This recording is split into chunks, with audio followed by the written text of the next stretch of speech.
we're ever going to get back to the old America, that's got to be the Democrats' part of the bargain. Stop coming up with radically new and often terrible ideas, and then in the next breath insist there be no debate about any of it.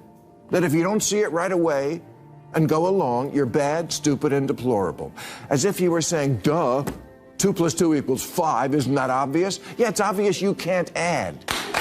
You can't just say math is racist, queers for Palestine, looting is cool, healthy at any weight. If the men's football team played the women's team, it would be a tie.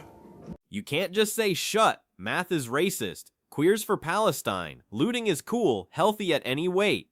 If the men's football team played the women's team, it would be a tie. This was Bill Maher, raw and unfiltered, challenging the Democratic Party's radical ideas. His outrage wasn't just policy disagreement, it was about an insistence that these views were beyond debate. He believes this ideological rigidity and silencing of dissent are why the party is losing, heading for a catastrophic future. This isn't mere messaging, it's a cultural clash threatening discourse and electoral success. And there's a lot of stuff like that on the left. And when conservatives see it, they say, I'm sorry, we're just not going to go along with reinventing society, often pointlessly, even if we have to cancel democracy to do it. That's what they're saying. They see gender as only a construct and sex is assigned at birth, and they say, we're not doing that. Transing kids by self-diagnosis with no age limit, no parental notification, and no acknowledgement of social contagion, not doing it. Asylum now covers any reason for anyone to come to America, not doing it. Maher quickly exposed what he believes is the Democrats' failing strategy. The issue, he argues, isn't just messaging, but an aggressive promotion of ideas detached from basic science and common sense. He states the party invents radically new and often terrible ideas, then immediately insists on no debate. This approach, he contends, stifles critical thinking and replaces discussion with ideological dogma. It's a dangerous game for any political entity, especially one claiming to represent progress, pushing them further from the mainstream. Do you know what his followers say? Yeah! Yeah! That's how we want you talking to those politicians who've been stealing our money all of these years. It's not what he says. It's how he says it.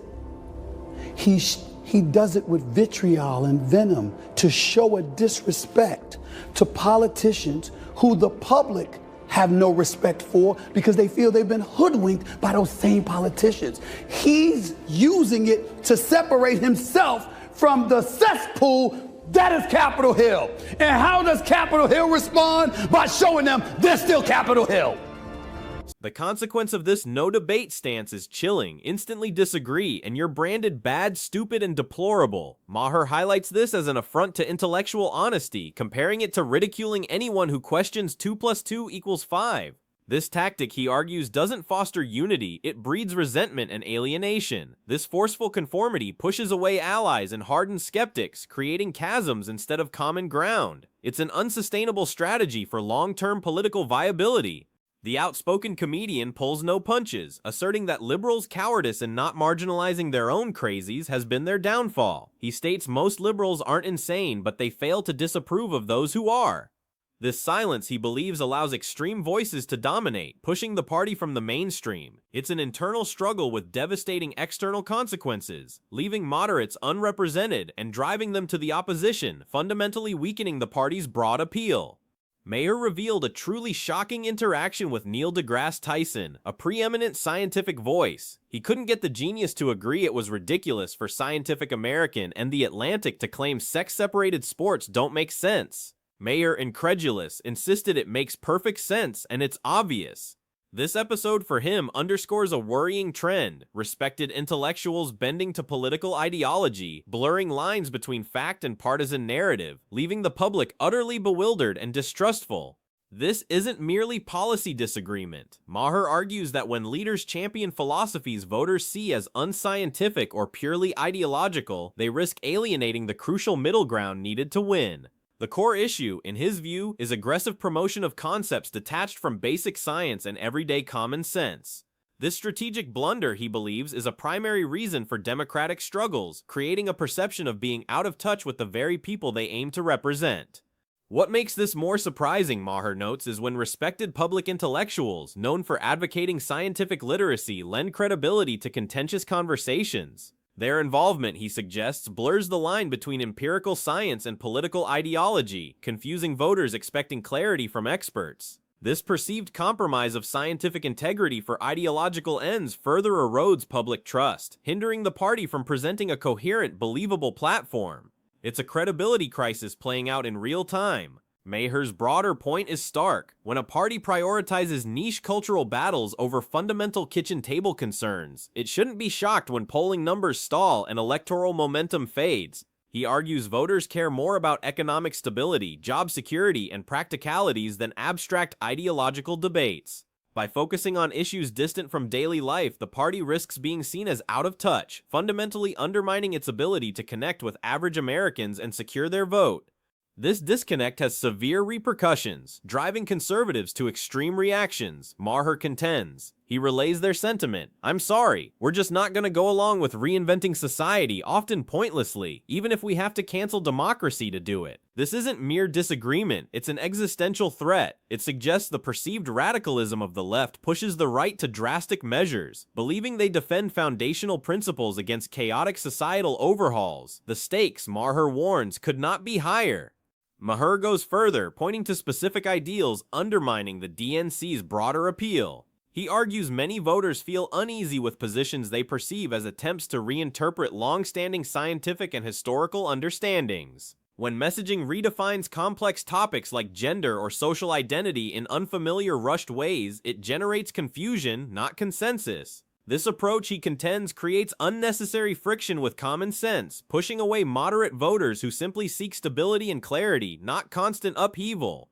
He specifically highlights the controversy surrounding youth gender issues, noting how debates over parental involvement, consent, and medical decisions have become critical flashpoints. For Maher, these aren't fringe discussions. They've moved mainstream, deeply shaping public perception of the party. His concern: by leaning heavily into such culturally divisive issues, Democrats risk alienating moderates who might otherwise agree on economic or governance, ultimately weakening electoral momentum and long-term prospects. Maher lists even more specific examples that he believes erode public trust and drive away supporters. He directly calls out transing kids by self-diagnosis with no age limit, no parental notification, and no acknowledgement of social contagion, alongside the idea that asylum now covers any reason for anyone to come to America. These positions, he states, are met with a firm not doing it from a significant electorate portion, indicating a profound ideological gulf the Democratic Party appears unwilling to bridge. The list of contentious ideas continues, painting a picture of a party embracing concepts many find deeply problematic. Maher cites natural immunity doesn't count anymore, whiteness is toxic, the controversial issue of penises in women's prisons, and even welcoming the intifada. He delivers each point with a definitive "we're not doing it," channeling the frustration of voters who feel these positions are out of step with mainstream values. This relentless push of divisive ideas, he argues, is politically fatal. Ultimately, Maher issues a stark call for Democrats to radically rethink their entire approach. He urges them to step away from rigid ideological framing and, critically, reopen the door to genuine debate. Maher firmly believes political strength doesn't emerge from enforcing agreement, but from allowing ideas to be openly challenged, rigorously tested, and robustly defended. This willingness to engage with diverse viewpoints rather than dismiss them is, in his estimation, the only path to rebuilding trust and regaining lost ground with the electorate. The core problem, Maher warns, is the pervasive impression that the party has grown increasingly resistant to dissent, creating an echo chamber where only certain viewpoints are welcome, while others are swiftly dismissed or labeled. This insular approach, he contends, might energize the base, but it actively pushes away crucial independents and undecided voters who value open discussion and nuanced perspectives. For Maher, genuine progress and electoral success demand transparency, honest disagreement, and a fearless willingness to confront uncomfortable conversations head-on.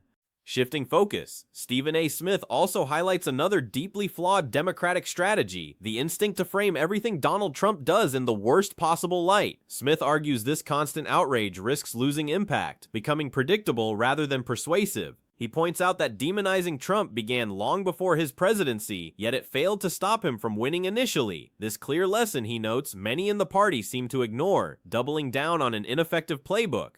What surprises Smith most is that despite the clear lesson from Trump's initial victory, many figures within the Democratic Party appear to be doubling down on the exact same playbook.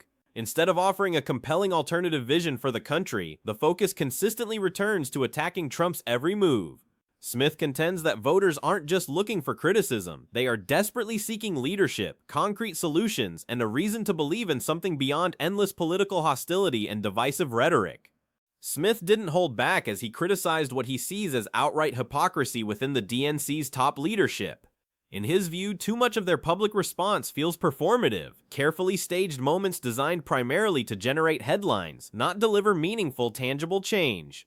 He argues that while citizens grapple with real concerns like inflation and job security, the party often appears more preoccupied with symbolic gestures than practical, impactful solutions, alienating everyday Americans. Voters, Smith believes, are far more perceptive than politicians often assume. They can easily discern when leaders are genuinely engaged versus simply managing optics or performing for the cameras. This fundamental disconnect, he warns, fuels deep frustration and steadily erodes public trust. Instead of relying on political theater, Smith suggests Democrats urgently need to reconnect with voters on a practical level, directly addressing immediate concerns and demonstrating authentic leadership through action, not just carefully crafted public performances.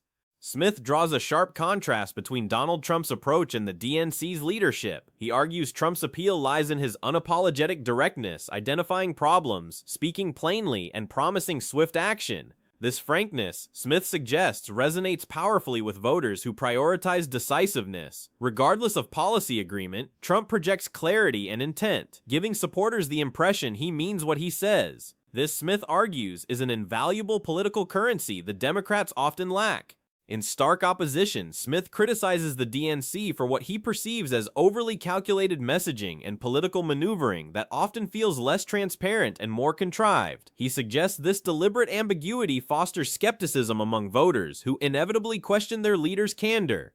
For Smith, authenticity has become the ultimate political currency. Voters are drawn to straightforward, genuine leaders, while anything feeling overly managed or ambiguous risks irrevocably weakening public trust and political credibility over time.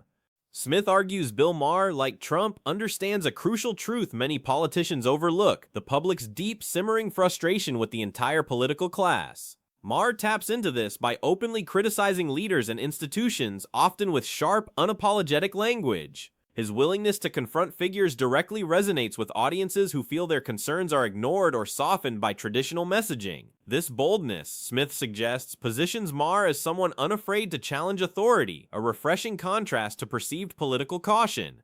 The combined warnings from Bill Maher and Stephen A. Smith paint a troubling, urgent picture for the Democratic National Committee. Both voices from different backgrounds pinpoint the same core issue: a profound disconnect with everyday Americans. They argue voters demand honesty, clarity, and genuine solutions, not ideological rigidity, performative politics, or constant outrage. Trump's appeal, however controversial, stems from projecting decisiveness and authenticity. If Democrats ignore dissent, avoid debate, and rely on political theater, they risk losing even more ground. The path forward is simple but difficult. Listen, engage openly, and rebuild trust before frustration hardens into long-term political rejection. The future of American democracy, they imply, depends on it.